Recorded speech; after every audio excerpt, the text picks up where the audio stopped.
지난주는 한 주간 동안 선교 지역을 돌아봤습니다. 돌아보면서 참 감회도 깊고 또 여러 가지 교회들이 든든히 서가는 것을 보면서 좀 감사하고 돌아왔습니다. 이번에 지은 성전은 치앙마이 제2교회입니다. 그 치앙마이 교회는 정말 하나님의 은혜 속에 정말 세워진 교회고 또 우리 성도들 가운데 익명으로 헌금을 해서 지은 교회입니다. 누구인지는 제가 압니다만은 그 가정을 세 번째 지은 교회입니다. 제가 거기를 돌아보면서 참 놀라운 역사들, 거기에서 또 나타나는 하나님의 역사들을 보고 돌아왔는데 앞으로도 우리가 계속해서 끊임없이 이런 일들을 이루어가야 되겠다는 생각을 하게 됩니다. 근데 아직까지 완성이 안 됐어요. 그 선교사님이 4월 말쯤에 한국에 돌아올 일이 있어서 한두 달 있어야 되기 때문에 좀 앞당겼던 것 같은데 생각대로 건축이 마무리 안 돼가지고 겨우 헌당할 만큼만 건축이 되었습니다. 그래서 건축해서 아름다운 성전을 헌당했고 돌아왔는데 우선 먼저 동영상을 보겠습니다. 먼저 사진을 이렇게 많이 찍지는 못했습니다. 저는 건강했었는데 우리 사람이 그 1700고지에 고산증이 와가지고 그 교육관 날바닥에 누웠다가 그렇게 회복되고 이렇게 고생을 많이 했습니다.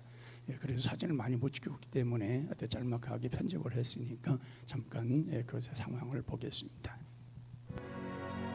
너의 가는 길에 주의 평강이 있으리 평강의 왕 함께 가시니 너의 걸음 주 인도하시니 주의 강한 손 널 이끄시니 너의 가는 길에 주의 축복이 있으리 영광의 왕 함께 가시니 내가 받는 모든 것 주님 다스리니 너는 주의 길에 빛게 되리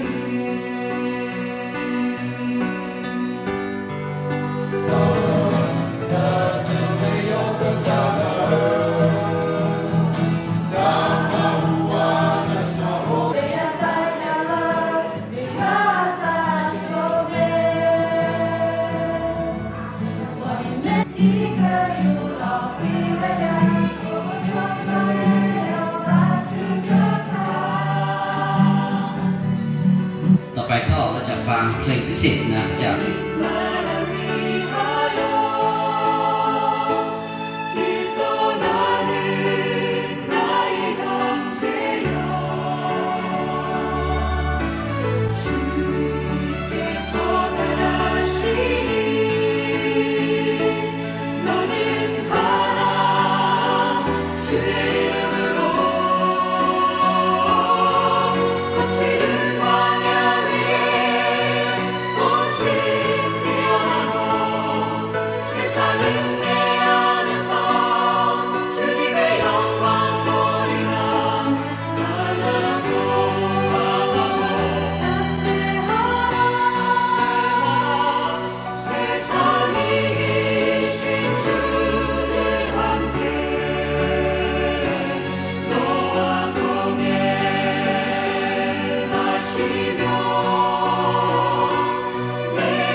저희 치앙마이 제1교회는 우리 가족 이름으로 지은 교회입니다. 그래서 거기에 지금 가변에 갔더니 그래도 교회가 완전히 안정되었고 그리고 그 온 마을이 다 예수 믿고 한 가정만 빼놓고 다 전도가 됐습니다. 그래서 산족들이 정말 뜨겁게 주를 섬겨가는 모습을 보고 왔는데 그분 목회자가 30대 중반쯤 됐었는데 지금은 이제 40이 넘어서 이제 아주 안정된 목회를 하고 있고 아주 든든한 목회를 하는 모습을 보았습니다. 그 목회자가 대단히 열정이 있습니다. 그래가지고 거기 저 농담으로 그래 여기서 자 주무시고 하시지요. 그래요. 우리나라 말하면 방가루 같은 것을 서너 개 전왔더라고요. 그래서 쉬다 가시죠 그러더라고요. 그래서 시간이 없어 그렇습니다. 예전부터 그 주말에 와서 예배를 인도해달라. 거기는 이제 주말에 예배를 해야 되기 때문에 오라고 하지만 제가 주의를 빌 수 없어서 못 갔습니다. 그런데 하여튼 교회가 그렇게 크게 성장했고 또한 3,500평을 땅을 사가지고 더 넓혔다고 확장을 했다고 그랬고 교육관을 세워서 이제 청소년 사역과 아동 사역을 활발하게 움직여서 풀타임 교육자가 2이나 있고 파트타임 전도자 선교사 교육자가 2명이나 있습니다. 그래서 본래 우리가 지었을 때는 1,000평의 대지에 100평 2층을 지었습니다. 근데 땅도 굉장히 많이 넓혔고 앞으로 더 큰 하나님의 일을 기대하는데 그 목회자가 굉장히 열심히 봉사하고 있습니다. 그리고 오늘 우리가 지금 잠깐 본 제2 성전입니다. 치앙마이 제2선교교회는 정말 거기는 그 마약을 하는 애들이 청소년들이 참 많습니다. 본래는 이제 40-50평 정도 지으려고 우리가 건축비를 보내주었는데 그들이 이제 헌금을 더 해가지고 100평을 지었습니다. 그러니까 왜 그러냐 했더니 청소년들이 한번 모이면은 그때 집회할 때 한 200명씩 모여서 40-50평 가지고는 안 될 것 같아서 더 넓혔다고 합니다. 그래서 더 크게 교회를 더 확장시켰고 그리고 거기에 그 마약하는 아이들 10대만 되면은 벌써 초등학교 때서부터 아이들이 마약을 한다는 것입니다. 우리나라도 마약의 청정지역은 아닙니다. 지금 대치동에 지난번에 마약을 음료를 팔았던 그런 참 나쁜 사람들이 있었는데 그 나라는 그것이 만연되어 가지고 정부에서도 손을 못 댄답니다. 어릴 적부터 그렇고 그러다 보니까 그 아이들을 데려다가 이제 훈련을 시키고 교육을 시켜서 회심을 시키는데 그 사역자가 탁월한 그런 은사가 있다고 합니다. 아이들을 데려다가 찬양을 하고 기도해주면 얘들이 변하는 겁니다. 그래가지고 애들이 마약을 끊고 이제 예수를 믿고 변화되는 그 청소년들이 굉장히 많은 교회가 됐다고 그래요. 그래서 집회가 집중적으로 할 때에는 200여 명씩 모여서 집회를 하고 그렇게 하나님의 영광을 돌린다고 합니다. 그리고 여러분들이 우리가 세운 교회들을 위해서 간절히 기도해 주시고 그리고 이제 우리가 후본으로 이제 넘어왔습니다. 이제 비행기 타고서 이분이 넘어와서 이제 우리 1교회를 좀 보여주시기 바랍니다. 우번 1교회는 이제 우리가 최초에 이제 우번의 지역에다 세운 교회, 거기는 선교센터가 있고 교회가 있고 유치원이 있고 그리고 식당까지 갖춘 그런 교회입니다. 그래서 거기에서 앞으로 여기 끊임없이 지금 라오스에 지금 고아원 사역을 이루고 있고 그리고 부모들로부터 버려진 아이들, 그래서 청소년들 아이들을 데려다가 한 22명이 거기서 집단 생활을 하고 거기서 교육을 하고 있습니다. 부모들이 이렇게 가난하고 어려우니까 아이들을 버리고 심지어는 절간에다 버리기도 하는데 절간에 있는 아이들을 가서 데리고 오는 겁니다. 데리고 와서 기도 교육을 하고 같이 합숙을 하고 그렇게 해서 아이들을 돌아보는 그런 사역을 지금 하고 있습니다. 그래서 가보니까 저 나무가 처음에 우리가 헌당할 때에 제 키만한 걸 심어 놓았는데 지금은 아주 이렇게 어우러지고 영화 찍을 만한 길같이 돼가지고 나무가 양쪽으로 어우러져가지고 쫙 퍼졌는데 너무 아름답게 지금 나무들이 잘 성장했더라고요. 그래서 지금 그 선교 사역이 활발하게 잘 이루어지는 지금 제1교회입니다. 제2교회를 보여주시기 바랍니다. 이 제2교회 우리 그 장로님들 임직과 권사님들 임직할 때에 임직자들이 세운 교회입니다.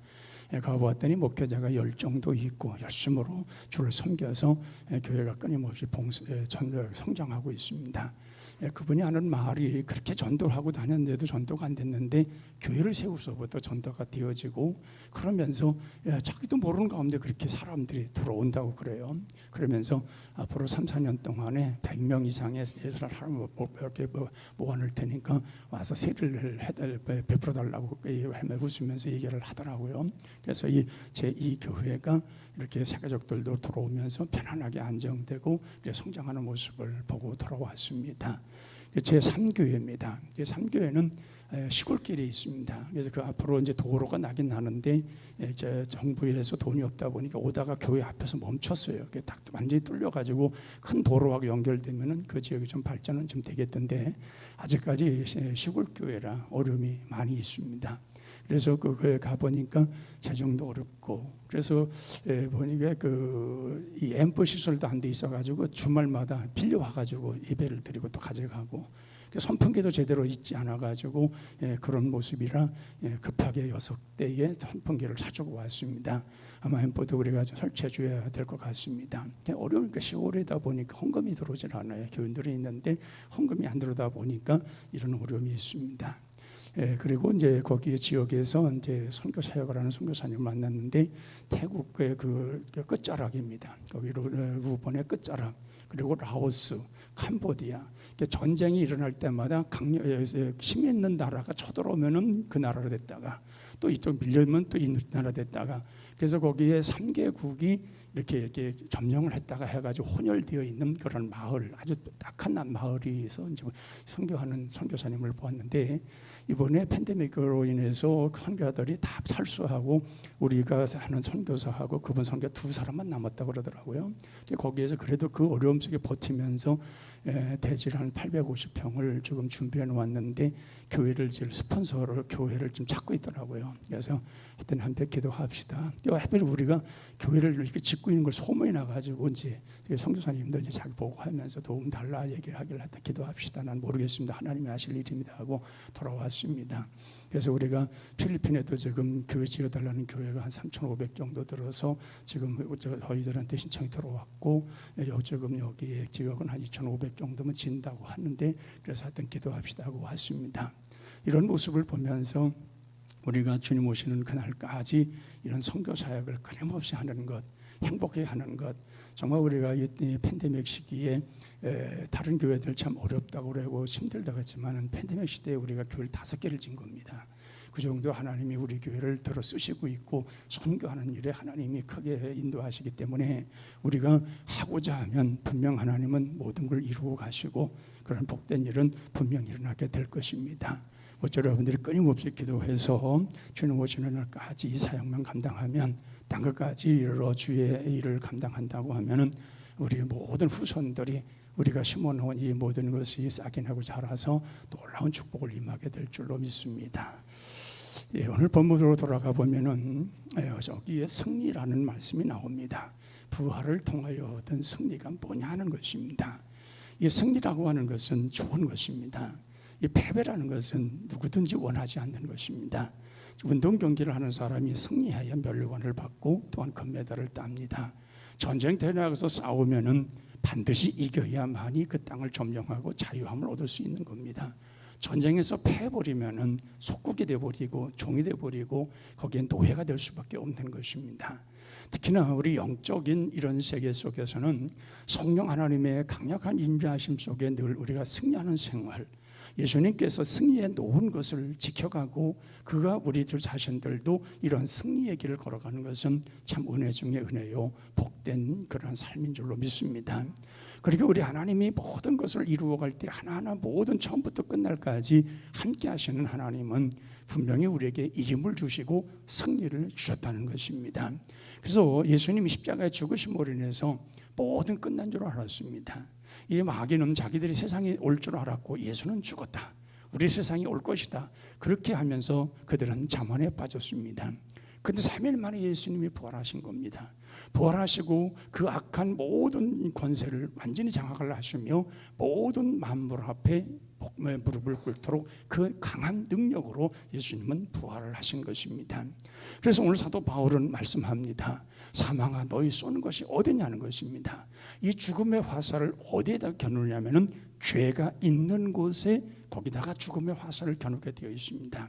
그래서 죽음의 화살을 맞게 되면은 사람은 다 죽고 멸망을 당합니다.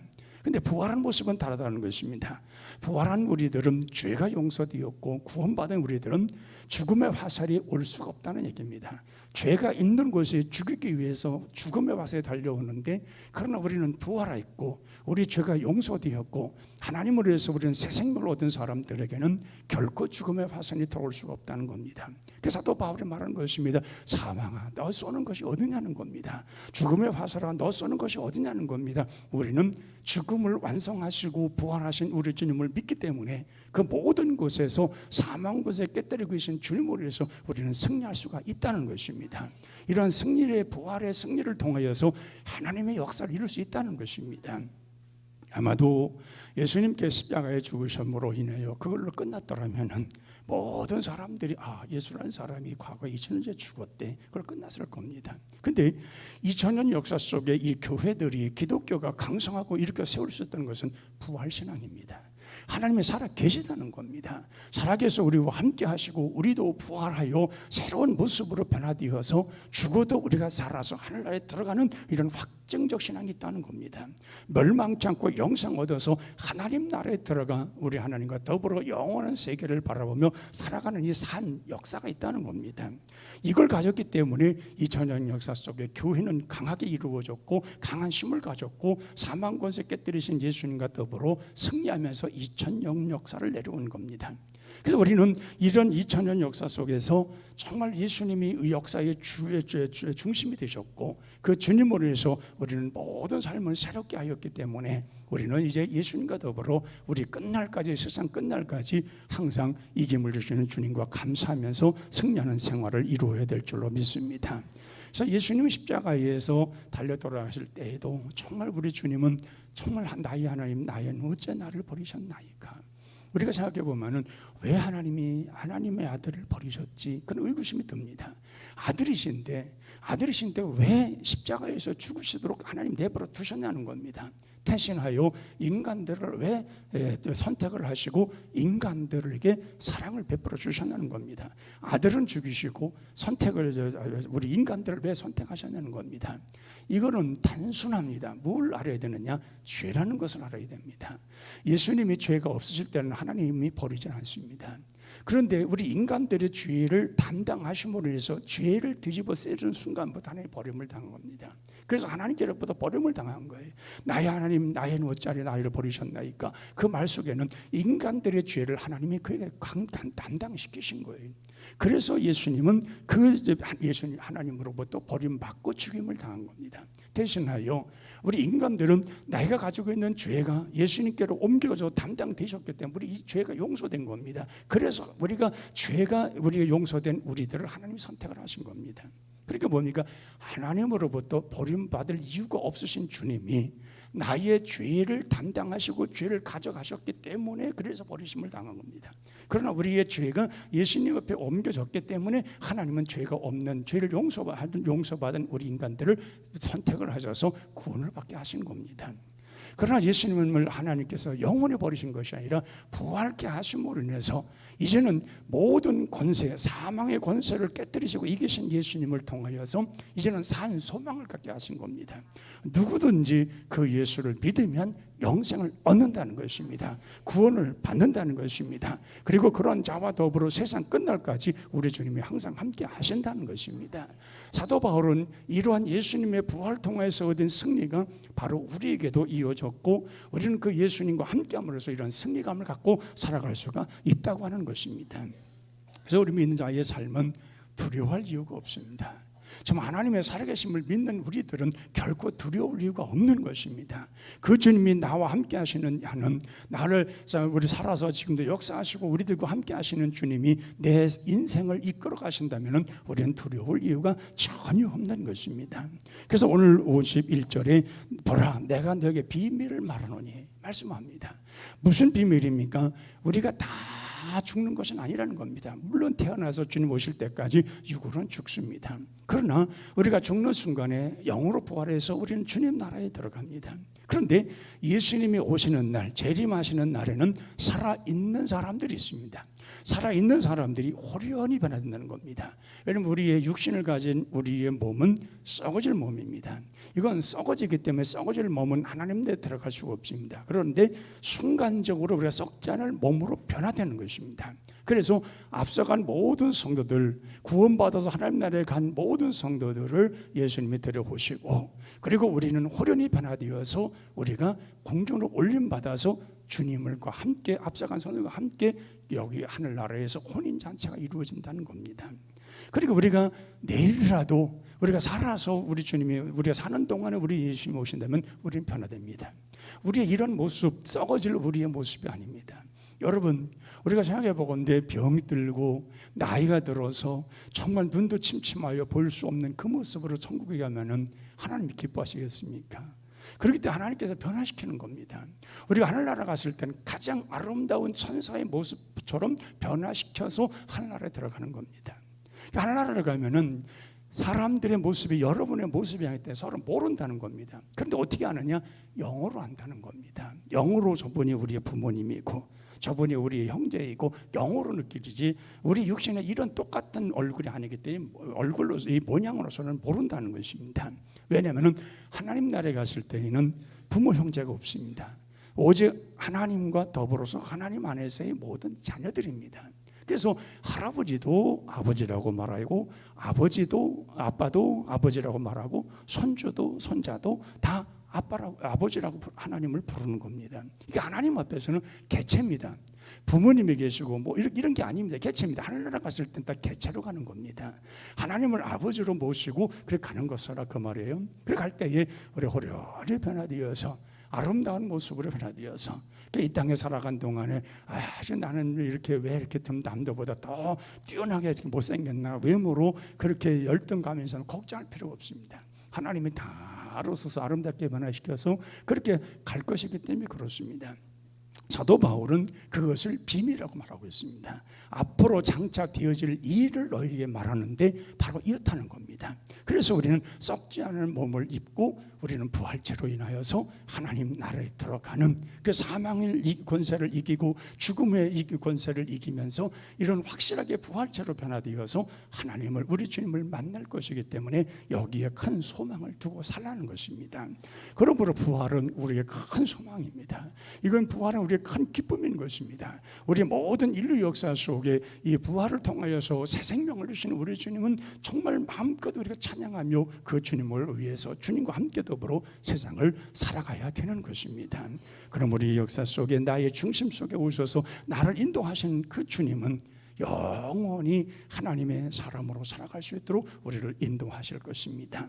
이런 부활의 주님을 통하여서 우리가 승리감을 얻다면 우리는 조급하거나 좀 흔들리거나 낙심하거나 연약하지 말고 견실하여 흔들리지 말고 항상 주의 일에 힘쓰면서 주의 나라 확장을 위해서 더 힘써갈 수 있는 우리 모두가 되어야 할 줄로 믿습니다.